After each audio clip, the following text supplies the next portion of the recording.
Bienvenidos al último programa del año de Dos que sí, uno que no. Hoy tenemos algo relacionado con la Navidad, estará muy presente con estas fechas tan entrañables. Hablaremos precisamente de esos ritos ancestrales que se celebran en torno a estas fechas, como son las mascaradas, y visitaremos Sesnández, vendrán, mejor dicho, a visitarnos con sus carucheros, esa mascarada que realizan en esa localidad.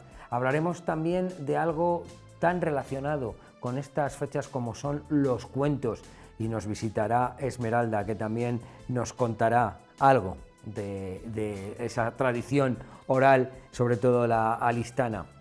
Y también, hablando de fechas de Navidad, también lo asociamos con la magia, y hoy comienzan precisamente esas jornadas de magia en Navidad. Hablaremos con Paulino Gil, al que visitaremos, que dentro de nada va a tener lugar esa actuación en el Palacio de la Alhóndiga. Pero antes vamos a viajar en el tiempo y vamos a recordar cuando éramos niños, cuando jugábamos y nos entreteníamos, precisamente con los juguetes que forman parte de una exposición que tiene lugar en el Museo Etnográfico, esta nostalgia retro.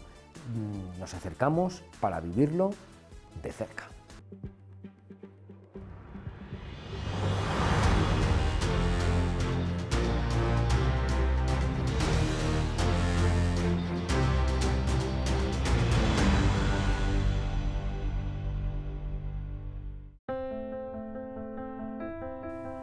Son objetos que tienen el superpoder de trasladarnos a un lugar y a un tiempo donde fuimos felices. De madera, de plástico, eléctricos o simplemente accionados por nuestra imaginación, nos han convertido en lo que somos, y en realidad somos a lo que hemos jugado.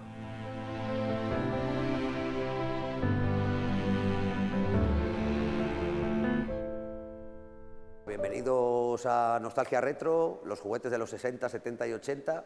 Esta exposición que se puede visitar en el Museo Etnográfico de Castilla y León en Zamora, y que hace un poquito un recorrido por las décadas de los 60, 70 y 80. Hemos querido hacerla un poco cronológicamente para ver la evolución de los juguetes, que va a la par de la evolución de la sociedad, no hacer solamente una muestra como de juguete en sí. Hemos pensado un poquito que pudiera ser tanto para coleccionistas como para público en general, y buscando un poquito pues ese equilibrio entre piezas un poco que conocemos todo el mundo, que la ha tenido tu vecino, tu hermano, tu padre, se las has comprado a tu hijo, piezas muy conocidas con piezas que probablemente vayan a sorprender. Hemos hecho la selección que nos ha parecido, un poquito, faltan cosas, evidentemente yo como coleccionista me faltan cosas de poner, y más gente también nos lo ha dicho, que echan falta cosas que aunque están en la colección, hemos hecho lo que buenamente nos ha parecido, como digo, para equilibrar un poco esa balanza.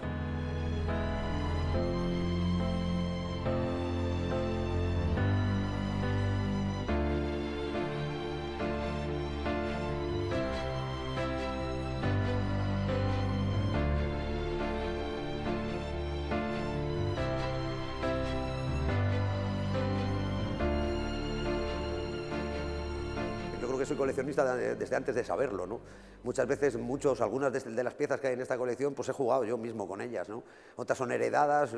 Yo siempre he sido muy cuidadoso con los juguetes, y bueno, pues siempre he ido guardando esos juguetes especiales, hasta que con el tiempo pues me entró más el gusanillo de buscar pues esas piezas que había perdido, que se habían perdido por el camino por diferentes motivos, volverlas a tener conmigo, y poco a poco, porque otra de las cosas que me apasiona es investigar un poco sobre las piezas, ¿no? La historia que hay detrás de muchas de las piezas, y bueno, pues ese gusanillo una cosa te lleva a otra, te lleva a seguir investigando, te lleva a seguir aprendiendo, te lleva a querer conseguir esa pieza que a ti te parece que es escasa o especialmente bonita.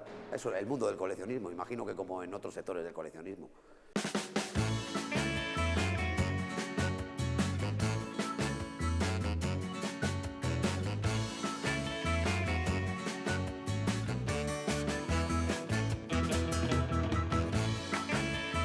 Tenemos un recibimiento, digamos, de la exposición que hemos querido. Este trocito son son piezas del museo, piezas del propio museo, de los fondos del Museo Etnográfico, y hemos querido pues, hacer un poquito un recorrido entre esos juguetes populares a los que jugaba toda la gente, como el aro, los bolos, un poco los juegos de calle, los juegos que se hacían como el ejemplo que tenemos del tronco, de un tronco con un tronco hacer un muñeco, y con los primeros juegos ya industriales, con piezas como, pues, como una moto de payá, de principios de los años de 1900 y poco, como la máquina de coser de Singer, y bueno, como una previa, digamos, a lo que te vas a encontrar después en la exposición, el orden cronológico de a partir de los 60, que es cuando se empieza una producción un poco más masiva de juguete, ¿no? Porque en estos años hay que recordar que los juguetes no eran para todos los bolsillos, la mayoría de los juguetes pues tenían un precio que no los hacía asequibles a todo el mundo. Hay un poquito en la colección también, hemos buscado también esa cosa de tener esos juguetes que a lo mejor viste a alguien, pero nunca lo tuviste, sobre todo en los 60, que es cuando era como una cosa un poquito más elitista el juguete, con los juguetes que sí jugaba todo el mundo, como los juguetes de promociones de detergentes o de chicles Dunkin y demás. Esto es un poquito pues, la previa a lo que os podéis encontrar un poquito más adelante.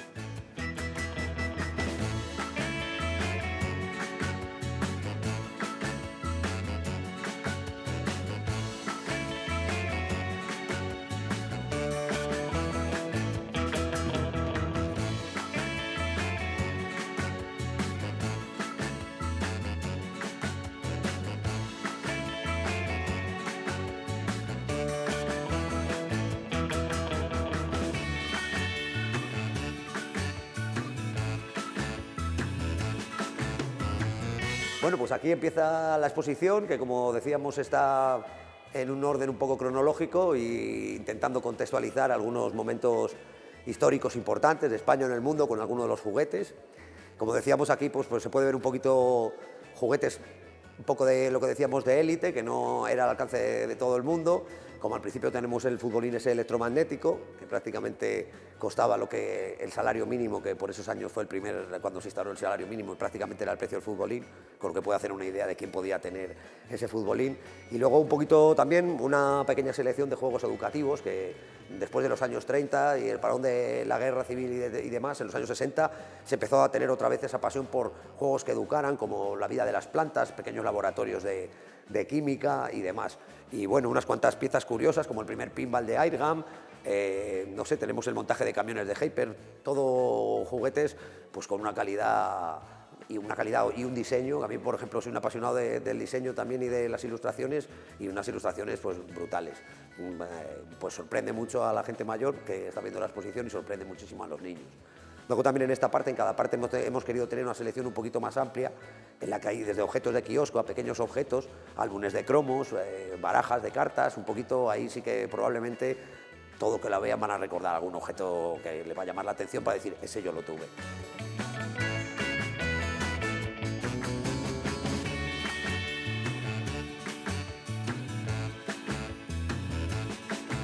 En los años 60, a mediados de los 60 y en los años 70, de hecho, tiene lugar lo que se conoce como la edad de oro del juguete en España, ¿no? Se importaba fuera y era una industria muy potente. Hay que tener también, como decimos, casi los juguetes, dándote una vuelta, por ejemplo, por este espacio, puedes ver, te estás dando una vuelta realmente por la historia de España, por la historia reciente de esas décadas, ¿no? Y por aquí, pues esto, se pueden ver, como decimos, juegos educativos como el Atoms o la primera calculadora eléctrica, supuestamente una calculadora pues, de un tamaño considerable que ahora mismo llamaría mucho la atención. Se puede ver otra pieza muy curiosa del año 65 de Airgam, que es una centralita telefónica, que también muchos jovencitos pues, no saben exactamente cuándo lo ven ni para qué podía funcionar esas ruletas, esos micrófonos, ¿no? Y bueno, pues eso es un poquito la selección, y con los años que hablamos, pues haciendo lo que decimos, juguetes curiosos, otro que me doy cuenta por aquí. Pues, por ejemplo, estamos hablando del año 64, hablamos de la llegada de la minifalda, que se ve como un símbolo de liberación de la mujer, pero a la vez se vendían juguetes como el kit de la pequeña ama de casa, que es un kit de limpieza con cepillo, limpiador, un atizador de alfombras y demás, para que se vea por dónde van los tiros. Otra pieza de las que tenemos, así como para hablar de algo histórico, ¿no? Es una marioneta muy bonita de Cremeal, que es Pepe Legrá, el campeón del mundo de boxeo, que solamente sacaron dos modelos, el de Urtaiz y el de Pepe Legrá, y otro, pues un Madelman de segunda generación, en el año 1969, con la llegada del hombre a la luna. Hay que tener en cuenta, como hablábamos antes, que la mayoría de estos juguetes no eran asequibles a todos los bolsillos, entonces la mayoría de los juegos se seguían produciendo en la calle, como decimos en las intros, el clavo, el churro, demás, o aprovechando materiales que había por ahí, las chapas, que todos hemos jugado a las chapas, aprovechando los chapetes de los botellines y demás. Luego, pues habría una amplia gama, sobre todo, bueno, pues lo que sí que en los años 60 y en los 70 todavía, ¿no? Habría una segregación estricta, ¿no? Por sexo. Los juguetes tenían sexo, entonces había clarísimamente juguetes para niña, juguetes para niño, las muñecas eran de niña, las muñecas cocinitas, pistolas y guerreros para niño, ¿no? Pero vamos, como juguetes representativos es que había un poquito de todo, como hablamos. Si hablamos desde lo más asequible o lo más popular, por lo que decíamos de los juguetes que podían venir con un chicle o con un detergente, que al fin y al cabo pues eso sí que llegaba más o menos a todos los hogares y era pues colecciones preciosas como se pueden ver aquí, parte de Dunkin, que eran grandes colecciones y grandes juguetes, pero al alcance de todo el mundo.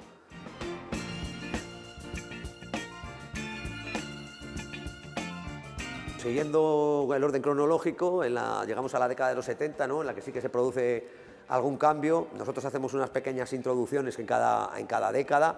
No hemos querido meter mucho texto porque en realidad creo que sobran las explicaciones. Mucha de la historia nos la vamos contando el que va viendo la exposición, pero sí que en esta época hay muchísimo juguete bélico, ¿no? Como decimos, los juguetes tienen que ver con el contexto social y lo que estaba pasando entonces, pues como decíamos, el conflicto árabe-israelí, guerras por todo el planeta, y eso llegó a las jugueterías, que se llenaron de soldados, tanques. Hay alguna pieza pues muy chula, como por ejemplo el tanque Leopardo, que fue uno de los primeros anuncios en televisión de juguetes, o la lancha de Grey, que también es un caso curioso porque es una empresa que no es juguetera, no se dedica a juguetes, en realidad es una empresa que hacía lanchas de verdad a tamaño persona, me refiero, utilizables, y se dieron cuenta en ese momento.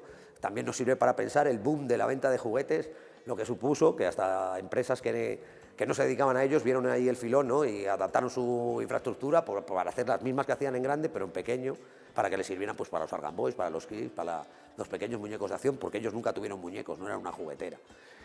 Y bueno, también aquí hay piezas muy icónicas, como que el sueño de todos los niños, que es el camión Pegaso de Rico. Tenemos dos modelos de ellos, cada cual más bonito. Rico, una de las empresas más importantes del sector, una pala excavadora también.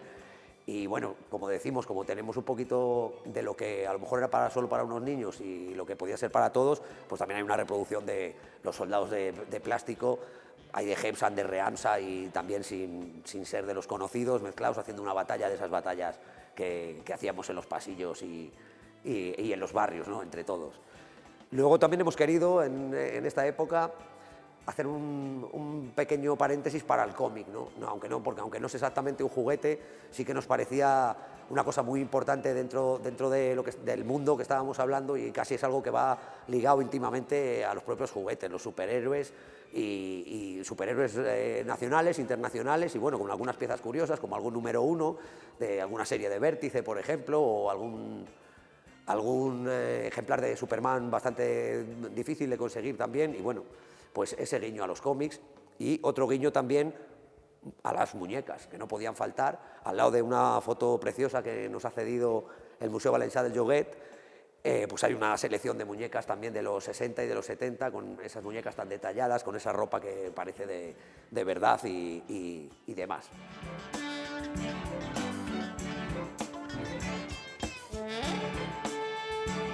Yo tengo varios juguetes, de hecho, como te decía, hay algunos aquí que incluso te da una sensación extraña, personal, ¿no? Porque verlos expuestos cuando has jugado con él, que casi ni me acuerdo. Por ejemplo, hay un elefante ahí de la mecánica ibense que yo lo recuerdo en casa de toda la vida, pero casi no recuerdo ni haber jugado con él, o sea que debía ser muy pequeño. Pero yo, sin duda, para mí el juguete de los juguetes era el Argan Boy.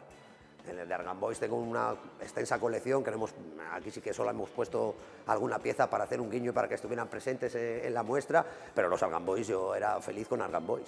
Además, los Argan Boys o todos este tipo de muñecos daban lugar a la imaginación, ¿no? Entonces, los astronautas un día eran astronautas, otros eran futbolistas, al día siguiente mosqueteros y el otro pistoleros.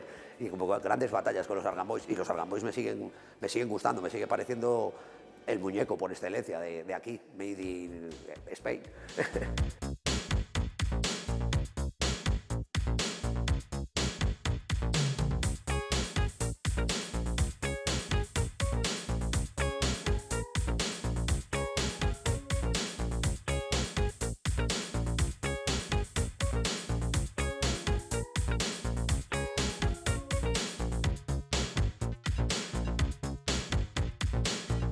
siguiendo con el orden cronológico, como te decía, pues llegamos a la zona dedicada a los juguetes de los 80, pues en lo que ya se ve un poquito por dónde empiezan a ir los tiros. Ya desde luego el plástico casi es el rey de los materiales, y bueno, pues todo lo referente al espacio y a lo moderno empieza a adquirir una notoriedad diferente.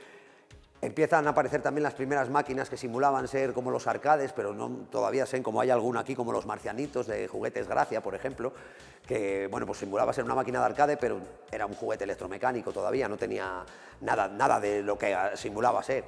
Y luego, después de estos medio arcade, ya aparecen las que sí que son arcades en miniatura, en casa, que volvió a ser pues el sueño otra vez cumplido de muchos niños, lo de poder tener en casa partida tras partida sin tener que insertar coins, como nos decía insistentemente la pantalla, ¿no?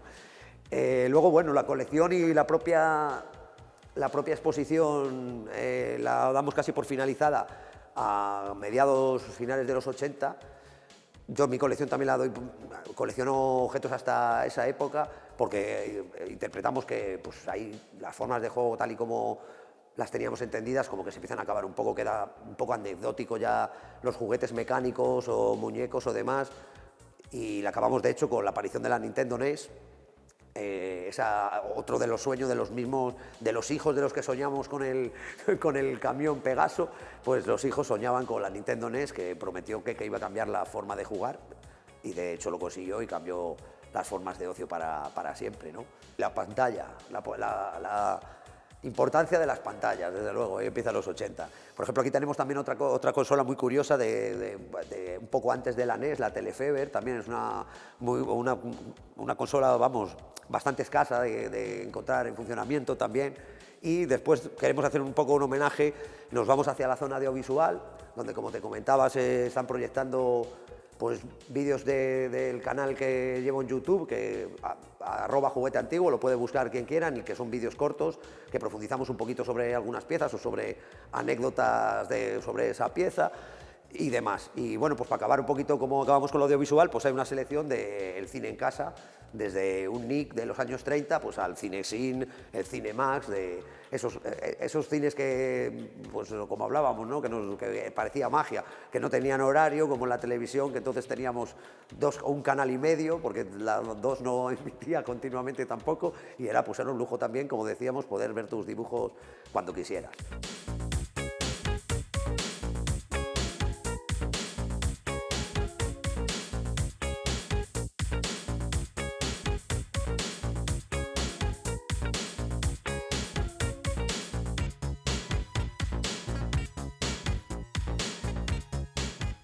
Bueno, y aquí tenemos también, como para acabar la colección, pues una pieza que no debió nunca de estar, probablemente. Es una muñeca que un voluntario, José Luis Rodríguez, un voluntario zamorano que estuvo trabajando con maquinaria pesada los primeros días de las consecuencias tras el paso de la Dana en Paiporta, pues vio a esta muñeca, como se puede ver, llena de lodo, como quedó todo el pueblo. Me mandó la fotografía, me pareció brutal y me dijo que bueno, que lo había hablado con las personas de la casa y que no tenía ningún problema en dársela. Le dije que sí me la podía traer y se lo propuse a la gente del museo, que si les parecía bien, aparte de un homenaje, que me la trajera, claro, está como estaba, llena de lodo, de un homenaje a las víctimas y un homenaje precisamente a Valencia, que es tierra juguetera por excelencia y de donde han salido prácticamente, si no el 100%, el 90% de los juguetes que hay en esta colección, ¿no? De la tierra de Valencia. Y bueno, como un guiño solidario, pues aquí tenemos a la muñeca como una parte de acordarnos de las víctimas y mandarles un abrazo desde Zamora.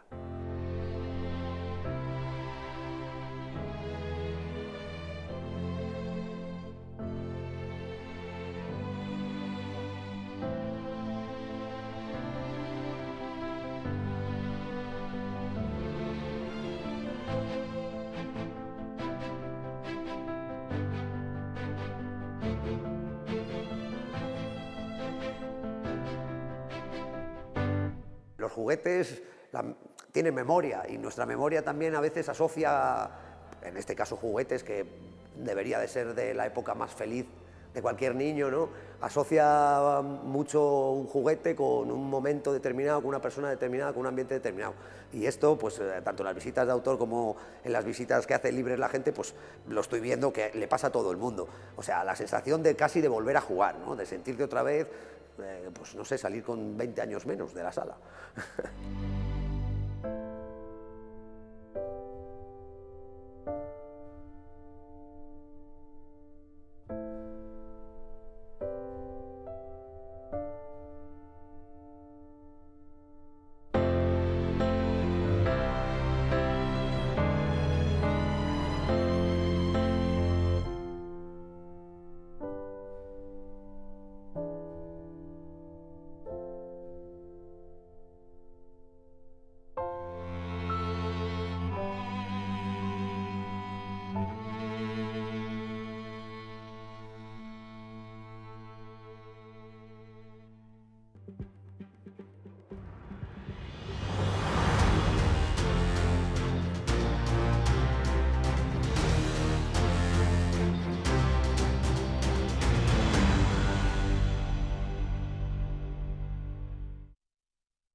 Jóvenes del pueblo que lo recorren con sus máscaras, con sus tenazas, con sus cencerros y que lo atraviesan de un lado a otro para celebrar esta mascarada el día 1 de enero y el martes de carnaval. Hablamos de Sesnández, concretamente de los carucheros. Nacho, bienvenido.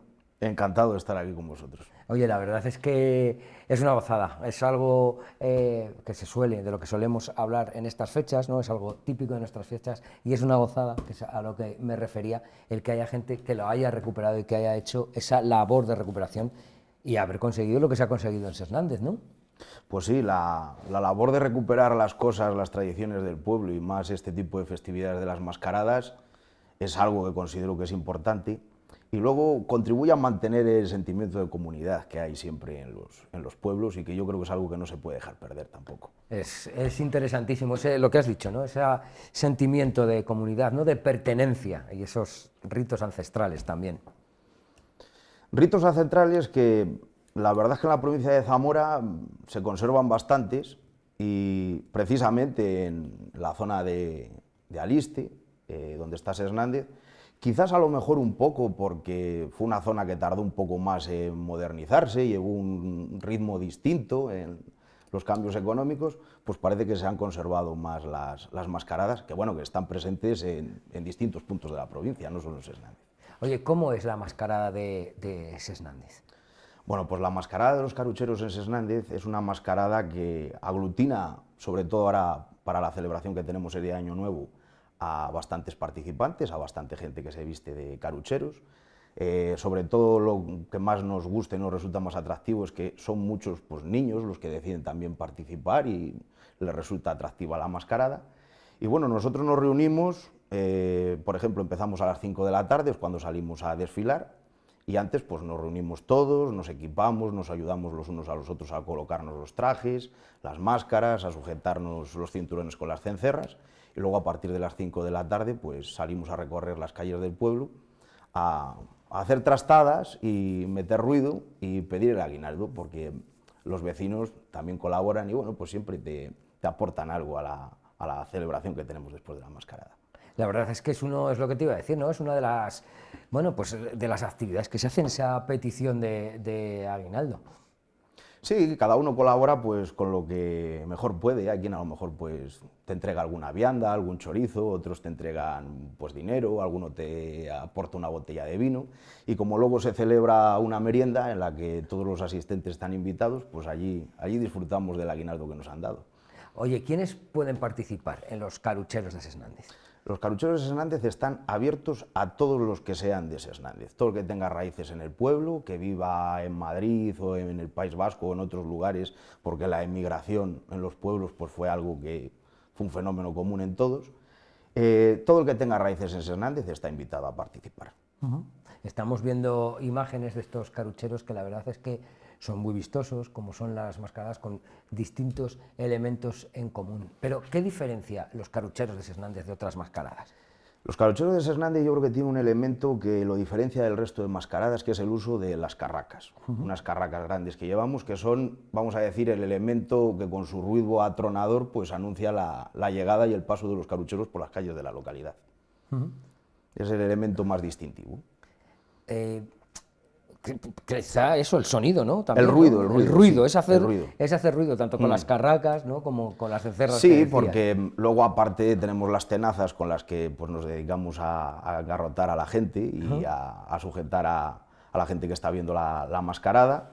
Y junto a la tenaza con la carraca son los, vamos a decir, los dos accesorios más importantes. Y luego, por supuesto, el ruido de los cencerros.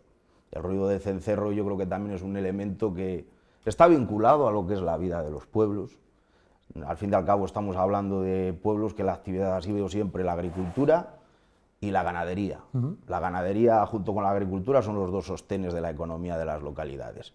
Pues Sesnández, igual que otras localidades, la agricultura y la ganadería tenían un peso muy importante y el uso de las cencerras, ahora al haber menos ganadería, pues es más extraño, pero el cencerro junto con la carraca y la tenaza son los dos accesorios más destacados de la mascarada. Oye, ¿a qué hora empieza? ¿A qué hora empiezan a sonar los cencerros por Sesnández? Bueno, cuando nos estamos equipando ya antes de las 5 de la tarde ya se empieza a notar ese ruido y ese, vamos a decir, el calentamiento antes de salir, pero luego durante todo el desfile, pues el ruido de las carracas y de los cencerros va acompañando el paso de los carucheros.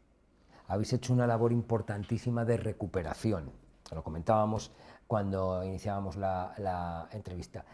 Y también por eso que decías, ¿no? Porque es un elemento pues, identificativo también de la localidad. De hecho, te vemos que estás muy guapo con la sudadera de caruchero, ¿no? Se siente así, ¿no? Yo aquí saco pecho con esta mascarada, ¿no? Es lo que me representa, en cierto modo. Es un orgullo poder salir en tu pueblo y conservar la tradición que viene desde antiguo. Y es cierto que estamos haciendo una labor de recuperación importante.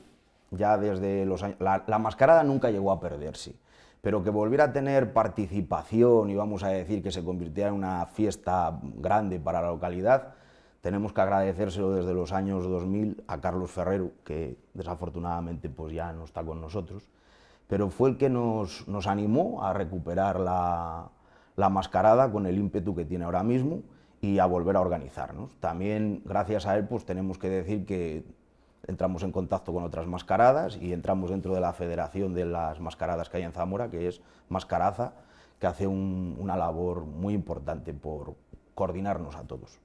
La verdad es que tienes razón, ¿no? Desde aquí un saludo a todas las mascaradas también que están aglutinadas en Mascaraza por permitirnos disfrutar, ¿no? de precisamente estos rituales. ¿De qué nos hablan los carucheros? ¿Qué nos cuenta? El origen de los carucheros, como sucede con otras mascaradas de la provincia, pues es muy difícil de rastrear porque estamos ante, vamos a decir, una transmisión muchas veces oral y de costumbres. No podemos decir que tengamos unos documentos escritos que digan, bueno, pues la mascarada empezó tal año en tal siglo. Seguimos conservando, gracias a Dios, los testimonios de la gente más mayor del pueblo que recuerda cuando ellos pues, salieron a lo mejor de carucheros o recuerdan ver los carucheros por las calles del pueblo pidiendo el aguinaldo, como hacemos ahora el día 1 de enero. Y la mascarada de Sesnández, esto es una opinión que tengo yo compartida con otros carucheros, yo creo que es una especie de rito ancestral que tiene que ver un poco precisamente con eso que te hablaba antes, de esa economía agrícola y ganadera que tienen los pueblos pequeños de la provincia. Porque a mí el caruchero, con el ruido de las cencerras, el ruido de la carraca, los cuernos que lleva la máscara, la forma de actuar, me da la sensación que es como una especie de elemento que servía de protección, por ejemplo, para los rebaños, que está relacionado con la ganadería. Una especie de, vamos a decir, de espiritualidad, que lo que buscaba era proteger, por ejemplo, a los rebaños de los ataques del lobo, porque la verdad es que el ruido de la carraca, el ruido de los cencerros, el traje del caruchero, pues podía servir como elemento intimidatorio ante las alimañas que podían atacar los rebaños. Y luego también podríamos decir que puede hundir las raíces incluso antes de la implantación del cristianismo, que fuera un rito pues, de las sociedades anteriores, donde pues, el paso de la primavera y el invierno, de protección también de las cosechas, etc., está todo entremezclado, que quizás es uno de los elementos que le da también ese toque característico. Oye, ¿qué supone para Sesnández esta celebración? Lo primero, pues como te dije al principio, el sentimiento de comunidad y de hermanamiento entre todas las personas del pueblo, tanto los que son vecinos y están todo el año viviendo en el pueblo, como las personas que llegan de fuera, porque la inmigración les llevó a buscarse la vida pues lejos de la provincia. Y luego, pues un día de fiesta grande en el pueblo, donde bueno, pues se comparte esa felicidad entre todos los participantes y la población de la localidad. Una labor de recuperación que comentábamos que lleva realizándose hace unos 20 años. ¿Por qué dejó de celebrarse? ¿Por qué desaparece? Dejar de celebrarse nunca se dejó de celebrar. Lo que pasa es que perdió el ímpetu que tenía ahora mismo y a lo mejor, pues bueno, salía solo el día de carnaval, el martes de carnaval, y no salía ese día de Año Nuevo. A lo mejor salía solo el día de Año Nuevo y luego en carnaval no había gente para salir.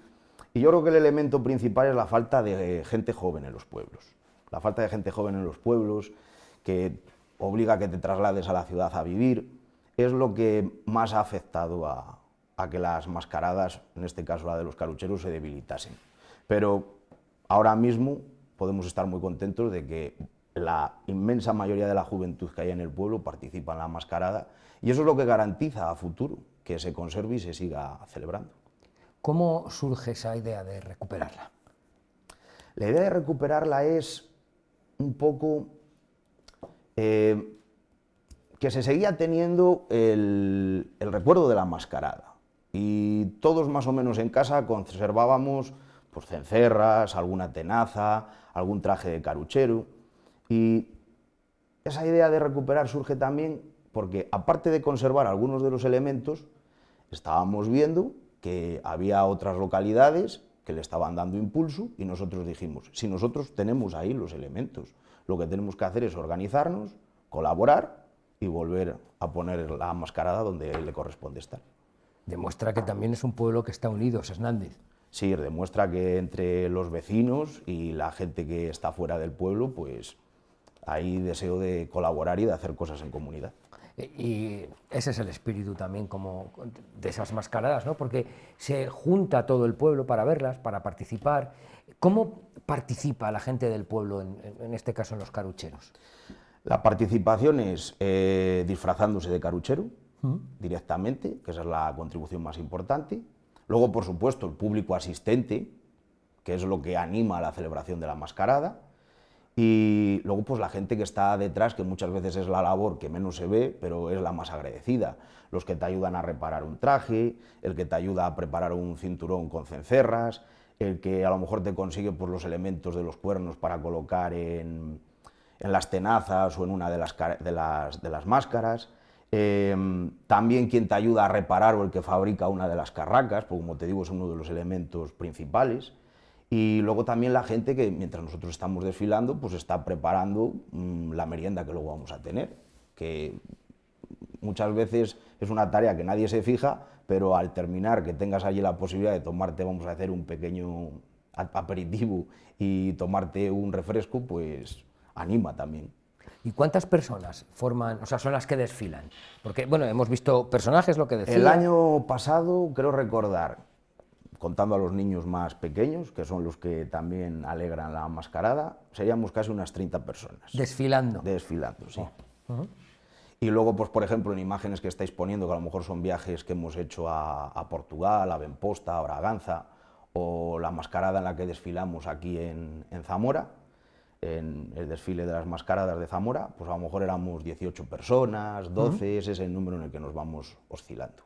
La verdad es que antes se veían las mascaradas, tenías que ir al sitio en determinado momento y a lo mejor hay muchas que coinciden en el día. Ahora tenemos precisamente esa suerte, ¿no?, de que puedes desfilar en otros sitios y por lo menos conocer pues esos trajes tan vistosos y cómo son las mascaradas. Muchas de las imágenes que hemos visto están sacadas precisamente de ahí, ¿no? Bueno, que lleváis la mascarada ya no solo por Ses Nández, sino que atraviesa incluso la frontera, ¿no?, y va hasta Portugal, ¿no?, que también hay muchos elementos en común con las mascaradas portuguesas. Por supuesto, el salir a desfiles en otras localidades da visibilidad, ayuda también a mantener la cohesión del grupo de la mascarada, porque si me dices, bueno, pues solo lo hacemos una vez al año, oye, se mantiene el sentimiento de participación y de colaboración. Pero si periódicamente te vas reuniendo y sales con otros compañeros que se vistan de carucheros a otros desfiles, pues también sigues creando más lazos y contribuyes a que se mantenga, se conserve. ¿Cómo son, porque los estamos viendo, cómo son los trajes que lleváis? Bueno, los vemos con mucho color, sobre todo también las máscaras que de alguna manera supongo que representan el mal, ¿no? Y con los cuernos, con lo que decías incluso de el ganado. ¿Cómo son esos trajes? Las máscaras, pues los elementos para construirlas o elaborarlas pues pueden ser distintos. Puede ser corcho, puede ser madera, luego cada uno le va añadiendo los elementos que él considera o le va dando la pintura que él, pues un poco a su gusto le dé, porque el traje es particular de cada persona, es un elemento de cada caruchero. Se recurre luego, pues, por ejemplo, a una prenda vieja sobre la que vas cosiendo tiras de sacos, de arpillera, etc. Y luego, por supuesto, si se tiene acceso, un elemento importante sería conseguir algún tipo de piel o de lana con la que cubras por detrás la máscara, porque la idea es que el caruchero vaya completamente cubierto y, a poder ser, si yo te estoy sujetando con las tenazas o me acerco a meterte miedo, que no sepas qué persona es la que está detrás de la máscara. Que en realidad la máscara no es que esconda, la máscara representa al caruchero, pero el ir cubierto con ella, vamos a decir que te da una libertad que no tienes cuando haces las cosas a cara descubierta. O sea que hay que tenerse un poco de miedo también. Bueno, no hay que tener miedo, pero la idea es asustar un poco. Ese es también algo que tienen en común casi todas las mascaradas. Oye, ¿cómo te imaginas a los carucheros en el futuro? ¿Hacia dónde va esta representación? Yo me imagino mascarada, que sean pues los niños que estos días, el día 1, van a desfilar, que sigan viniendo pues para estas fechas, vestirse de caruchero y desfilar por las calles del pueblo, que sigan manteniendo pues los trajes que tenemos ahora mismo, o vayan haciendo aportaciones nuevas. A lo mejor en un futuro pues gana más espacio llevar las tiras de los sacos o, aparte de las carracas y las tenazas, deciden incluir algún elemento nuevo, que es una cosa también que enriquece y hace variar la mascarada.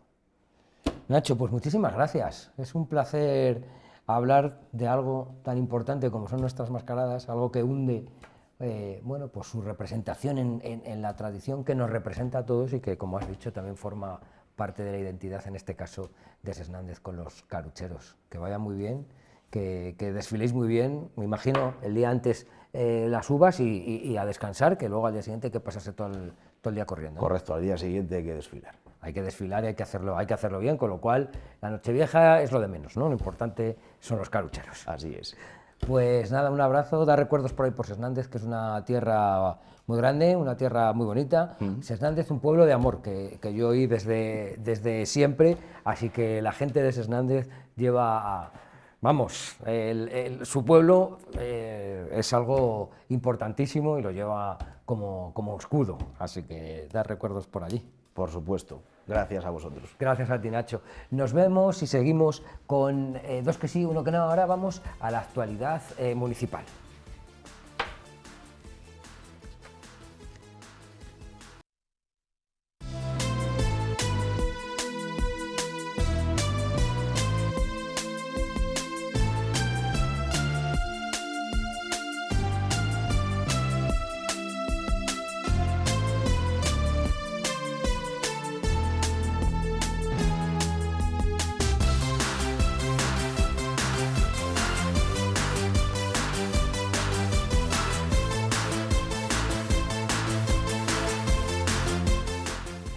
Ahora sí que recordamos la actualidad municipal que nos deja el día de hoy.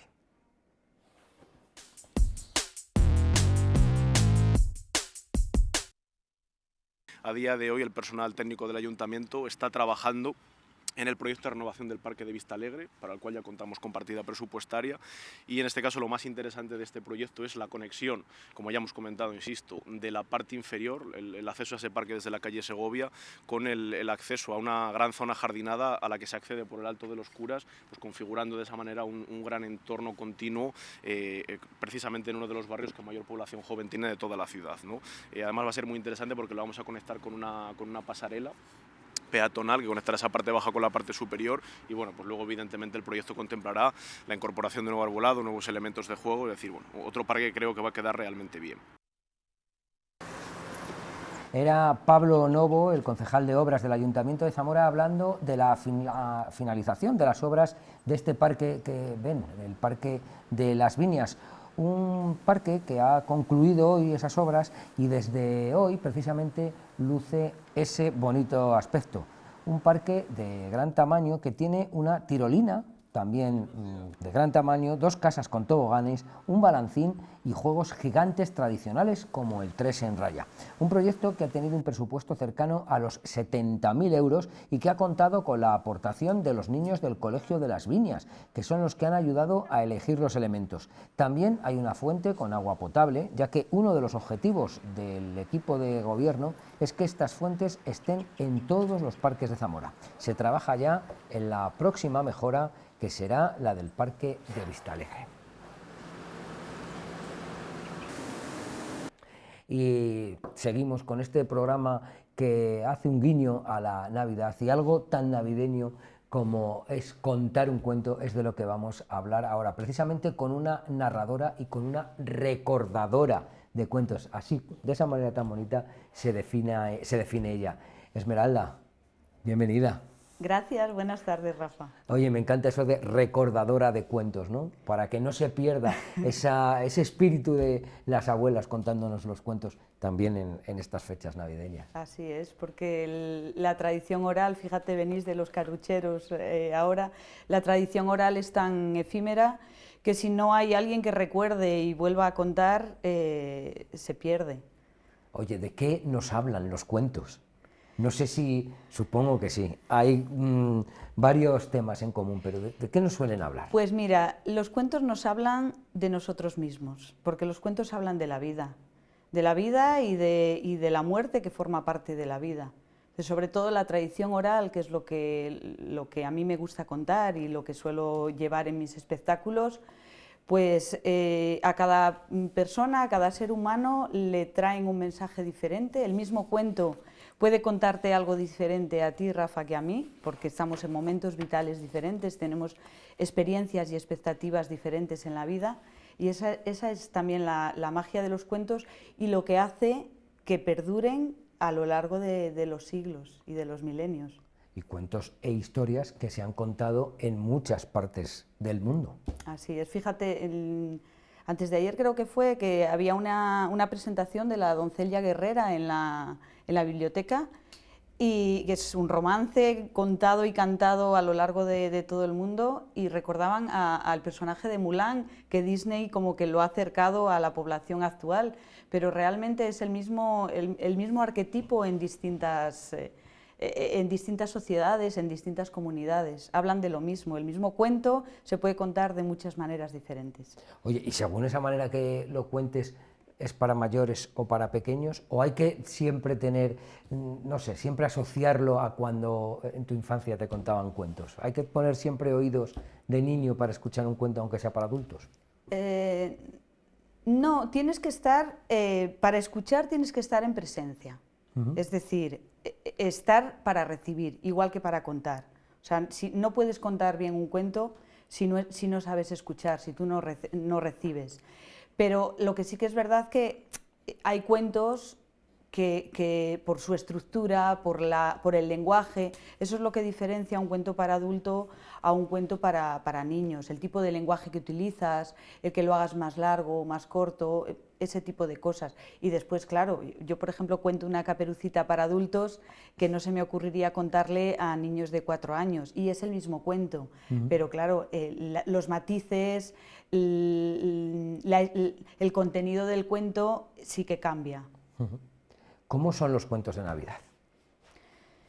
Los cuentos de Navidad pues son como los del resto del año, pero fíjate, sí que es verdad que depende de la época del año, y esto lo sabían hacer muy bien las abuelas, dependiendo de la época del año se cuentan unos cuentos u otros. Ahora, claro, tenemos la hora del cuento y también, no solamente de la época del año, también del momento vital del niño o de la niña, porque hay niños que se quedan con un cuento y constantemente piden los 3 cerditos, por ejemplo, y todas las noches quieren los 3 cerditos, hasta que sueltan lo que hay en ese cuento para ellos, o lo integran y pasan a otra etapa y ya piden otro cuento. Entonces es muy bueno y es muy bonito que los niños pidan una y otra vez el mismo cuento, no se van a aburrir, necesitan escucharlo una y otra vez.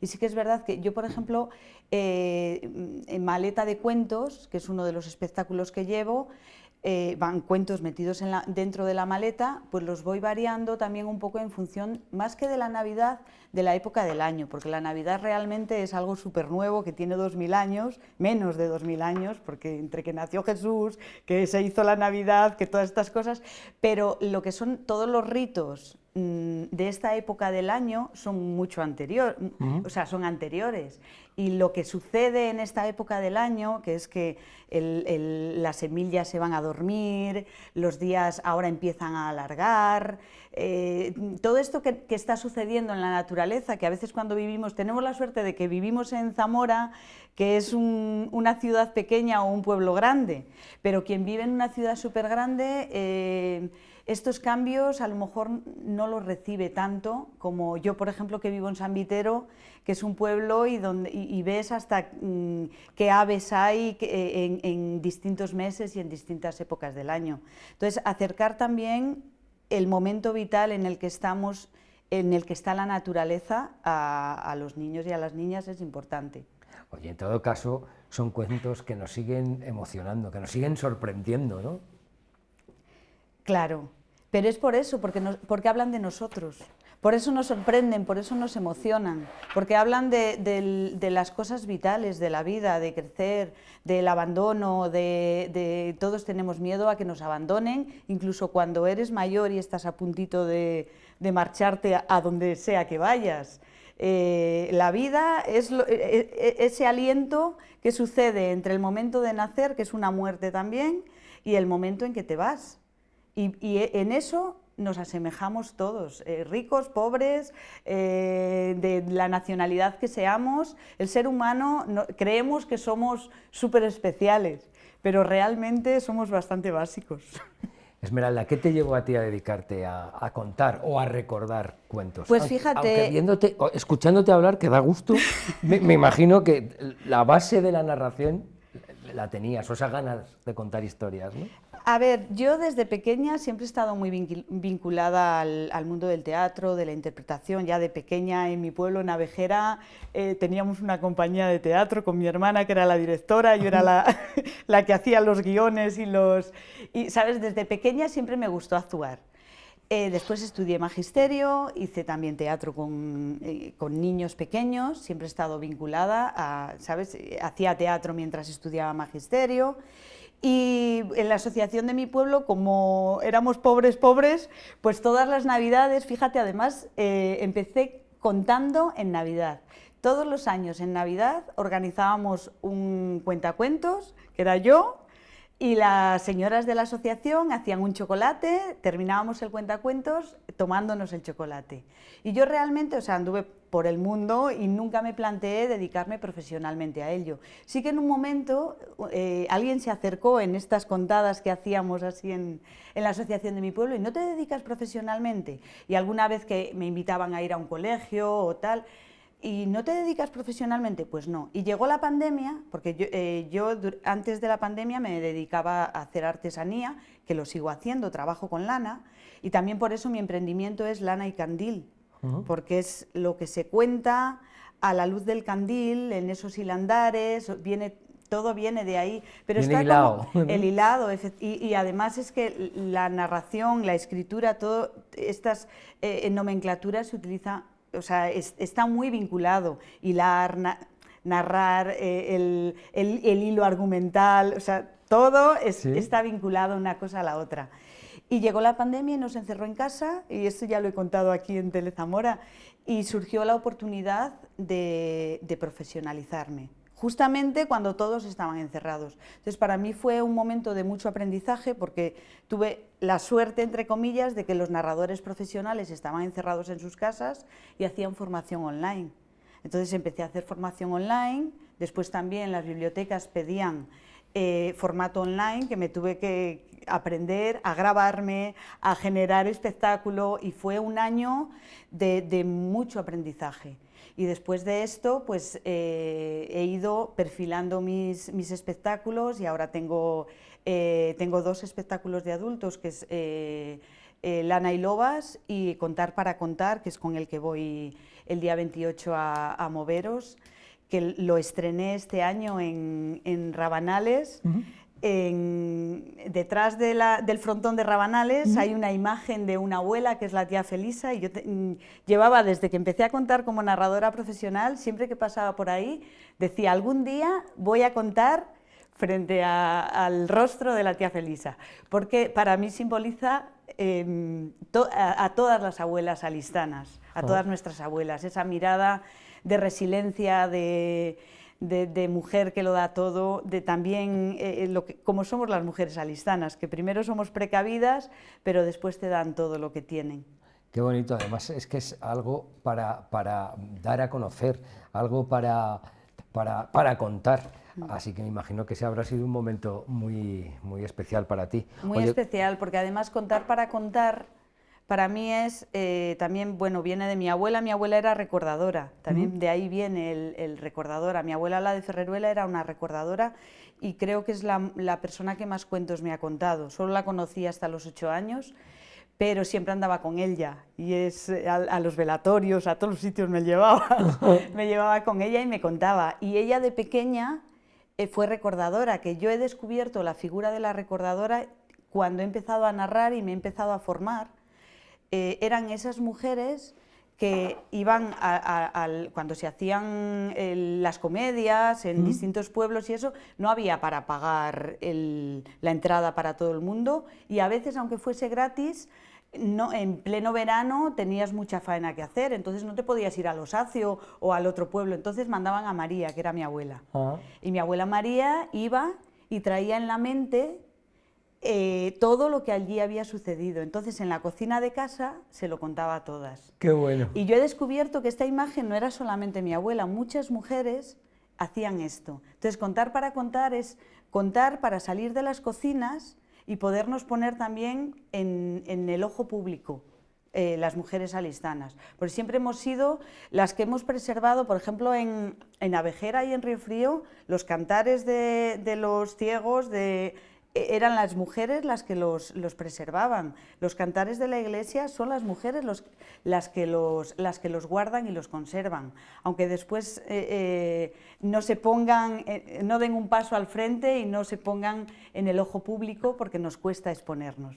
La verdad es que las mujeres, la mujer alistana, es lo que estás diciendo, siempre es como, está en un segundo plano, pero todo lo que hace es importantísimo, y ha sido importante en la, bueno, pues, en la economía de la zona, ha sido una persona clave. Totalmente, la mujer y no alistana. tenemos tiempo, Rafa, pero eran las guardadoras de semillas, las que gestionaban el hogar, o sea, trabajaban a la par del hombre y después hacían lo de casa. O sea, las que más sabían de economía circular, que está tan de moda, de economía sostenible, que se hacían toda la ropa para ellas y para toda la familia.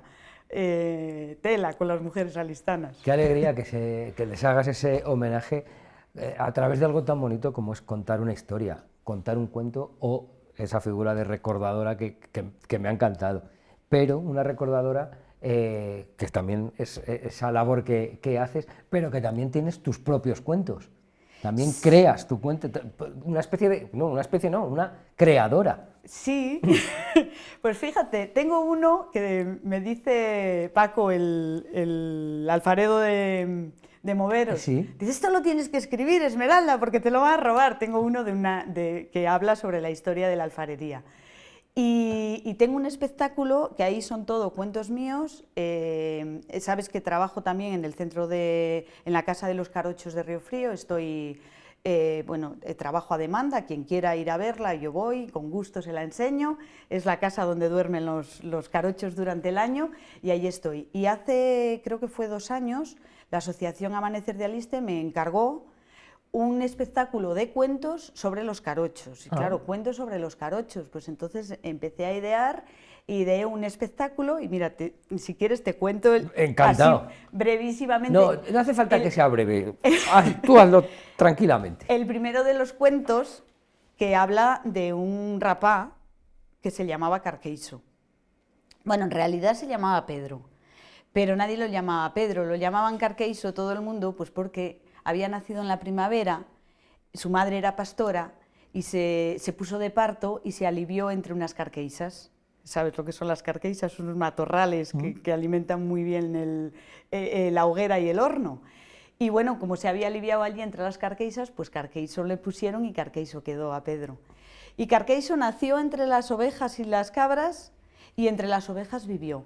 A la edad de 6 años ya lo mandaban con un atajico de ovejas, no muy lejos del pueblo, porque le mandaban con las ovejas paridas o las que estaban a puntico de parir, pero que todavía le quedaba, para que el rapá, claro, tenía 6 años, que no tuviera que andar, pues eso, con la oveja pariendo y eso, y cerquica del pueblo. Entonces él iba a brevar a las ovejas a unas fuentes que, claro, esto era en Río Frío, y el río de Río Frío es el agua fría, fría, fría como el demonio. Y él iba a brevar a las ovejas a unas fuentes donde el agua está más caliente, donde las mujeres iban a coger el agua, las mujeres paridas iban a lavar allí, iban a coger el agua también para amasar, cuando andaban a la matanza también cogían el agua allí para no andar con las manos en el agua tan fría y rompiendo los carámbanos en el río.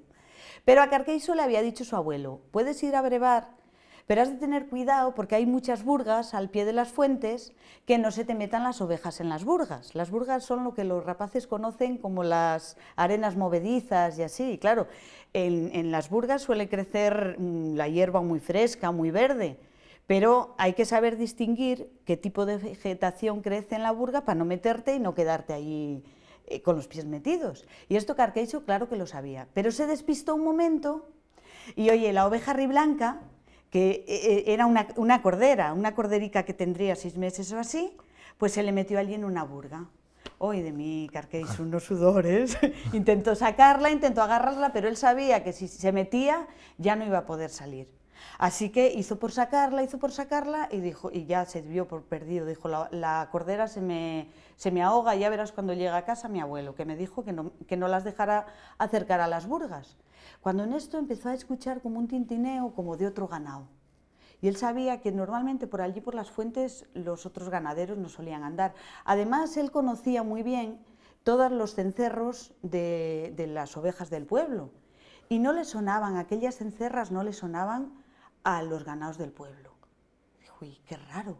Y cuando ya miró a lo alto, desde lo alto de la Sierra de la Culebra, vio venir 2 seres enormes, que eran los que traían aquel sonido de cencerras, dron, dron, dron, dron, dron, y uno venía blandiendo unas tenazas que abrían y cerraban, y al cerrar hacían clash, y bueno, a él se le puso el corazón en la garganta, porque había escuchado muchas veces hablar de los carochos, y efectivamente vio que era el diablo grande y el diablo chiquito que venía corriendo detrás de él. Cuando llegaron a la altura de él, Carqueiso se quedó petrificado, no podía mover ni una pestaña. Y el diablo grande, con aquellas tenazas grandes que traía, cogió a la oveja riblanca por la pata de atrás, y de un golpe seco sacó a la cordera llena de barro de arriba abajo. Hoy Carqueiso estaba de contento y no sabía ni qué decir, ya se le había pasado el miedo porque le habían ayudado, Y el diablo chiquito, con 2 corchas que traía en las manos, le marcó así, así y aquí en la frente. El diablo grande le miró fijamente a la cara, porque al diablo chiquito no se le ve la cara, trae la cara cubierta de pelo negro. El diablo grande le miró a través de esos ojos inyectados en fuego y le dijo: el año que viene, el día 1 de enero, vengo a buscar la piel de la oveja ribranca. Las ovejas ribrancas son ovejas marrones que tienen la cola blanca. Y esa piel es la que el diablo grande utiliza para cubrirse las espaldas. El diablo grande y el diablo chiquito marcharon para la sierra por donde habían venido. Aquel día, cuando Carqueiso llegó a casa, por más que se anduvo lavando en la fuente, no fue capaz de quitarse la cernada que le había puesto el diablo chiquito. Y cuando llegó a casa, su abuelo le dijo: ¿te has encontrado con los diablos? Y él le dijo que sí. Le dijo: bueno, pues de hoy en un año tienes que darle el pago que ellos te hayan pedido. Y así fue. Al año siguiente, pues el diablo grande y el diablo chiquito, los carochos de Río Frío, vinieron a buscar su pago. Colorín colorado, esta historia se ha acabado. Una historia bien bonita, ¿no? Que nos habla también, pues, lo que hemos comentado en un principio, ¿no? De estos ritos ancestrales. Muy bonita. Pensaba, fíjate, ha habido un momento que pensaba que los diablos le iban a pedir algo más, no sé, más suyo. Hombre, los diablos vienen a pedir el aguinaldo todos los años. Pero es que esa pedida de aguinaldo, que lo hacen todas las mascaradas, esa pedida de aguinaldo es importante, porque es una época de compartir el invierno. La Navidad ahora, lo achaca, es la Navidad, pero este es un momento en el que hay que compartir lo que no hay. Por eso... lo que tienes, porque si no compartes lo que tienes cuando hay poco, no podremos subsistir todos. Y es también un poco de lo que nos hablan las mascaradas y de lo que nos habla la Navidad. Por eso lo decía. Oye, ¿por qué es importante preservar estas historias? Pues porque son nuestra tradición y es nuestra cultura. Fíjate, también tengo un espectáculo que ese lo saco poco, que es sobre los indios americanos y cómo ellos preservan su tradición. ¿Y por qué hablo de esto? Pues porque ellos viven en reservas, igual que vivimos en la Sierra de la Culebra. Nosotros al final vivimos en la reserva de la biosfera, de no sé qué, pero somos poquicos. Y si no tenemos una identidad propia, algo que nos une, que nos unimos en lo común. Y eso es lo que nos hace ser comunidad y también luchar por los intereses de nuestra comunidad. Porque si no nos volvemos tan individualistas que cada uno solamente piensa en lo suyo. Y cuando cada uno piensa en lo suyo solamente, vamos mal. Entonces es importante recuperar ese espíritu de comunidad que no recuerdo qué autor era el que decía que el comunismo nacionaliste. Y es que es verdad, porque en Aliste hasta hace 4 días, fíjate, yo tengo 43 años y recuerdo todavía cuándo se partían las eras y recuerdo cómo se hacía a roda comunal el cuidado de las vacas y cómo si tú estabas en la era trillando, que todavía me tocó hacerlo, si venía una truena, a nadie se le ocurría emparvar su parva y recoger lo suyo y marcharse a casa. Hasta que la última mies no estaba recogida, nadie se iba, porque la pérdida del vecino era tu propia pérdida también. Entonces es importante volvernos a juntar alrededor de la hoguera, volver a comer juntos. Otra cosa que cuento a veces también, que me parece importante, es que comíamos el mismo pan. ¿Por qué? Porque la masa de pan andaba a la roda. Ahora, decía mi abuela, iréis a Madrid a comer el pan que el diablo amasa. Y yo aquello no lo entendí, ¿no? Hasta que me tocó salir, el pan que el diablo amasa. El pan que hacen las abuelas y las madres en casa y que se comparte ese urmiento es la misma madre y comemos todos de lo mismo. Esmeralda, ¿dónde vamos a poder disfrutar de estas historias? Porque tienes una agenda cargadísima. Pues mira, mañana estoy en la Asociación de Vecinos de Alvear a las 12 de la mañana, para niños y niñas a partir de 4 años, con Maleta de Cuentos, que es un espectáculo en el que meto cuentos de distintas partes del mundo. Y con este mismo espectáculo estaré el lunes en la Asociación de Vecinos de San Lázaro. Esto me patrocina el Ayuntamiento de Zamora, que Muy siempre, bien. la verdad, me tratan súper bien y en Navidad siempre se acuerdan de mí. Y son cuentos para niños, pero también para adultos, porque los adultos... A mí me encanta cuando vienen los niños pequeños con su abuela, hombre, con mamá, papá también, pero cuando son ahí que nos saltamos una generación es súper mágico. Con quien quieran venir, por supuesto que vengan.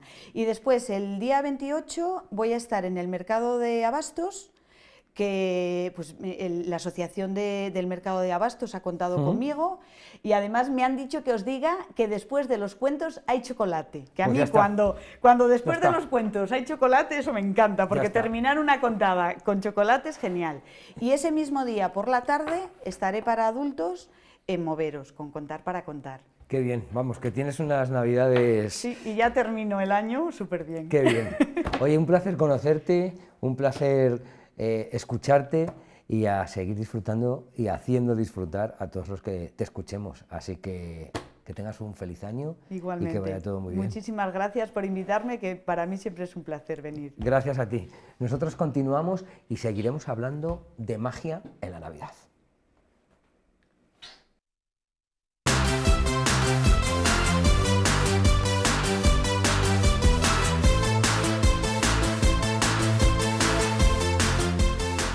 La Navidad es magia y en estas fechas también podemos disfrutar de Magia en la Navidad 2024, un festival que ya es una tradición en Zamora. Precisamente hoy habrá una actuación en el Palacio de la Alhóndiga, donde está Paulino Gil, el organizador de estas jornadas de magia que se realizan en Navidad. Paulino, bienvenido. Muchas gracias, Rafa. ¿Qué tal? Pues aquí, como tú bien dices, estamos ya a puntito porque a las 6 comenzamos con otro espectáculo aquí en la Alhóndiga esta mañana. Bueno, todos los que se están celebrando estos días los hemos tenido, pues eso, hemos tenido que poner el cartel de agotado el aforo.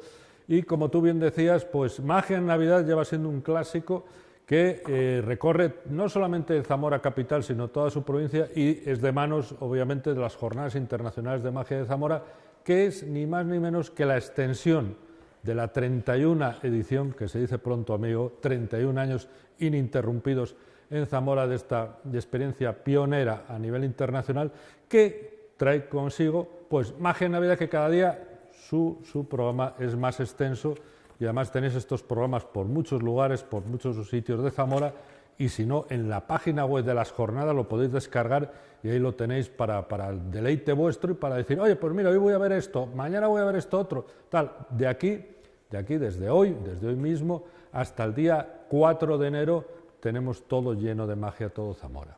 La verdad es que magia en la ciudad, magia en la provincia, magia solidaria, actuaciones de magia, llenáis de magia en una ciudad como es Zamora en un momento tan mágico como es la Navidad. De eso se trata, de lo que pretendemos ni más ni menos es que esta continuidad que viene, como vuelvo a repetir, de las manos del festival, pues llega a todos los seguidores, a los miles y miles de seguidores que tenemos también, no solamente aquí en Zamora, sino gente que viene de fuera, para que disfrute de esa magia que además con números 1 a nivel internacional y con espectáculos muy selectos. Sobre todo lo que pretendemos es que estos espectáculos disfrute toda la familia, por eso son todos de carácter familiar, es decir, que tanto el niño como el papá, como la mamá, como el abuelo, o el tío, tal, pues disfruten del mismo espectáculo y se lo estén pasando, pues eso, mágicamente, maravillosamente bien. Y aparte de todas estas actuaciones, todos esos momentos, aparte ya los clásicos talleres de magia, que también llevan mucho tiempo y que incluso ya están recibiendo clases, están asistiendo a esos talleres, hijos de los primeros asistentes a los talleres que impartiste en su día. Pues tú lo acabas de decir, o sea, ya son 2 generaciones las que han pasado pues tanto por el festival como por los talleres de magia, esos talleres de iniciación al arte de la magia que además me gusta llevarlos mucho de mi mano porque, como yo digo, lo que quiero es transmitirles la pasión a esos chavales entre 6 y 12 años, que vean que la magia no es solamente el truco, sino que hace falta algo más, sino darle una vuelta de tuerca, como es el decir, bueno, hay que presentarlo, hay que, de alguna manera, hay que trabajarlo, hay que comunicarlo, y como yo digo, es que nuestro arte, el arte de la magia, es un arte generosa. Otras artes, o mismo, son de otra manera, pero el arte de la magia es generosa, ¿por qué? Fundamentalmente porque los magos, cuando estamos ensayando y nos tiramos mucho tiempo y nos tiramos a veces no días, sino semanas, meses, años ensayando un efecto de magia, no lo hacemos para deleite nuestro, sino tratando de transmitirlos y crear ilusión en los demás. Por eso yo digo que siempre que el arte de la magia es un arte muy generosa. ¿Qué relación tiene Zamora con la magia? O sea, yo creo que es un amor que surgió en su día, a primera vista, se ha ido manteniendo y es ya una relación longeva, una relación extensa y una relación que se ve con muy buenos ojos. Pues la verdad es que sí, la verdad es que Zamora al principio pues fue un arte, tú imagínate, hace más de 31 años, cuando a mí se me ocurrió decir, oye, vamos a hacer un festival, vamos a traer magos de otras partes del mundo, vamos a hacer más cosas, vamos a hacer magia solidaria, también pioneros en eso, vamos a hacer magia por distintos lugares, Todos decían, bueno, que sí, Paulino, que muy bien, que nos parece estupendo, pero esto, hombre, esto no es para tanto, esto es un arte, estaba entonces considerado como un arte muy menor, o sea, como un arte, bueno, pues, digamos, de segunda o de tercera línea. Y la verdad es que en Zamora ahora mismo se tiene un respeto, y además esto te lo transmiten los magos que vienen de otras partes, no solamente de España, sino de otras partes del mundo, el respeto que tiene la gente a la magia y además la fascinación que les sigue causando el estar en estos espectáculos y además el poder hablar con ellos, el tenerlos de aquí muy cerca, porque algunos incluso han repetido después de varios años y ellos nos dicen, oye, esto cada vez la gente está como más entusiasmada, tiene más cariño, tiene más amor hacia esto. Yo creo que es lo que hemos conseguido con todos estos años y que Zamora, de una manera muy peculiar, porque imaginémonos, Zamora, una ciudad aquí, al lado de la frontera, que no es una gran urbe, que es una ciudad, pues somos una ciudad mágica y por eso digo que los zamoranos, sobre todo este festival, tenemos que estar muy orgullosos, no con jactancia, sino con una cierta humildad, pero tenemos que estar muy orgullosos de haber conseguido lo que tenemos ahora mismo en nuestra ciudad, que es esta gran difusión, esta gran potencial de traer magos de todo el mundo y sobre todo, una cosa muy importante, ya podíamos tener los mejores magos del mundo, ya podíamos tener los mejores espectáculos, podíamos tener el mejor diseño, pero si no hubiese ese público que nos sigue generación tras generación, esto no tendría sentido. O sea, esto está hecho para vosotros, para los humanos. La magia existe gracias a eso, ¿no? A que hay humanos que la disfrutamos, nos sorprendemos y que pues, nos encanta que nos sorprendan y que nos alegren, ¿no? Hay que ir también con ese espíritu. Claro que sí, Rafa, a todos nos gusta, digamos, de alguna manera que nos ilusiones y nos gusta ilusionarnos. De hecho, cuando vienen las familias y dicen, no, que es para los niños, no nos engañemos, la magia es para todo tipo de público. Lo que tú tienes que venir es pues, tratar de disfrutarla, tratar de pasarte un rato agradable y bien. Y lo que, desde luego, un espectáculo como el que podéis ver aquí en directo, en vivo, en Zamora, no se puede comparar con otro tipo de espectáculos que todos podemos ver a través de redes sociales o a través de televisión. Esos son otro tipo de espectáculos que, bueno, yo también estoy involucrado en algunos de esos movimientos, pero obviamente como la magia en directo es igual que cualquier arte escénica, igual que el teatro, igual que la danza, igual que cualquier cosa, el directo tiene algo que es único e irrepetible. Yo he tenido la suerte de asistir a espectáculos de magia, lo que dices tú, muy de cerca, e incluso he tenido la grandísima suerte de que tú mismo me hicieses algún efecto delante. Esa sensación, justo delante de mí, esa sensación no se tiene con ninguna otra disciplina. Esa sensación pues eso, de sorpresa, esa sensación de que lo que está pasando delante de ti no tiene sentido ninguno. De eso se trata, porque, querido amigo Rafa, si tuviese sentido, esto no sería magia, sería una cosa muy lógica y sería una cosa muy matemática. Lo que pasa es que los magos pues jugamos mucho también con el tema, con el raciocinio y con la lógica, y sobre todo con una cosa muy importante, con la sorpresa, con que tú vayas en un momento determinado que suceda algo que tú no sepas que va a suceder, porque si tú ya lo sabes dices, ¡ay, qué bonito! Pero ya ese elefante sabía que iba a aparecer ahí. Entonces, si tú no sabes que va a aparecer el elefante y aparece en un momento determinado, es cuando dices, ¡oh!, te quedas alucinado y dices, ¡oh, qué maravilla!, ¿no? Pues de eso también jugamos mucho también con la percepción del espectador y sobre todo con su capacidad de soñar. Es bonito, es bonito. Por eso enlaza también la magia en Navidad. Oye, ¿es más difícil hacer magia en estas fechas o es más fácil? ¿Está la gente más receptiva? Bueno, vamos a ver, obviamente, Rafa, la Navidad siempre ha tenido un componente mágico. De hecho, nosotros, Magia en Navidad, no empezó como tal, sino empezó un poco como sigue, de las manos de las Jornadas Internacionales de Magia de Zamora. Al principio nosotros siempre hacíamos algunas cosas en Navidades y tal, pero siempre el público nos decía, oye, ¿y vais a hacer algo en Navidades? ¿Y vais a hacer algo en Navidades? Y hombre, ya hace, pues eso, casi 20 años, ya dijimos, vamos a hacer y a ponerle un nombre y que las personas que venís a ver todo este amplio programa que tenemos este año, pues sepáis que está de nuestra mano, de la organización del festival. Obviamente, por eso continuamos haciendo Magia en Navidad, porque también lleva una connotación diferente a lo que es en sí el festival y de hecho tiene un diseño diferente al que podemos hacer, pues eso, en septiembre, octubre, cuando se hacen pues las Jornadas Internacionales de Magia. Paulino, este programa, y más ahora que están de vacaciones, lo ven los niños, y alguno me ha pedido que tú, como eres mago, pues que a ver si te puedo preguntar, si nos puedes contar algo de cómo lo hacen los Reyes Magos que nos van a visitar dentro de nada. Como son también, en cierto modo, compañeros magos tuyos, pues que nos digas un poco cómo lo hacen. ¿Que cómo lo hacen los Reyes Magos? El secreto, mira, os lo voy a decir para vosotros, el secreto de lo que hacen los Reyes Magos, ¿sabéis cuál es? Que lo hacen muy bien, por eso no se les ve el truco. Yo estoy convencido de que no hay truco ahí, ¿eh? Yo creo que lo que hacen es verdad y hacen magia, y gracias a todos los magos que realizáis la magia y que conseguís que siga existiendo la ilusión y que esa ilusión también nos llene en estas fechas.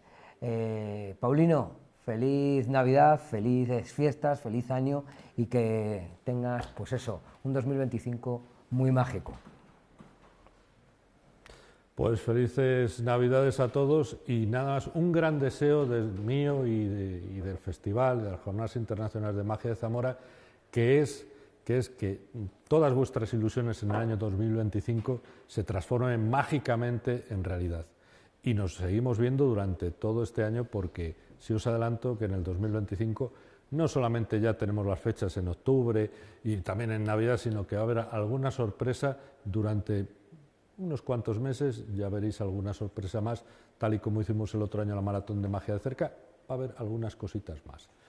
Nos vemos. No nos vas a decir nada, ¿no? Nos vas a dejar así con... Ya has hecho la presentación, ya nos dejas a nosotros ahí elucubrando, ¿no? Es que, Rafa, ¿tú tienes secretos? Bueno, alguno.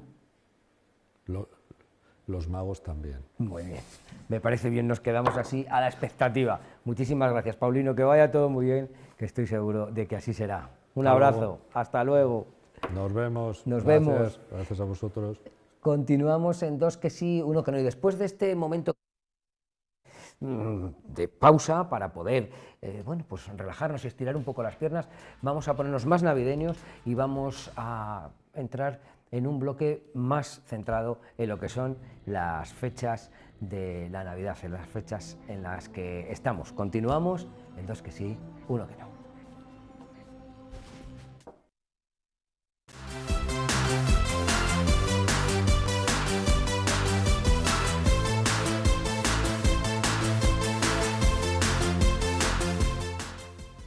Continuamos en Dos que sí, uno que no, un programa más centrado en la Navidad. Y hay algo más bonito y más centrado en la Navidad que visitar en familia un Belén. Pues eso es lo que podemos hacer si acudimos hasta la Catedral de Zamora. Un Belén precioso que podremos observar y podemos incluso encontrar algún detalle que no vamos a desvelar. Vamos a disfrutar de ese Belén que está en la Catedral de Zamora.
Precioso Belén, este napolitano que está situado en la Catedral de Zamora.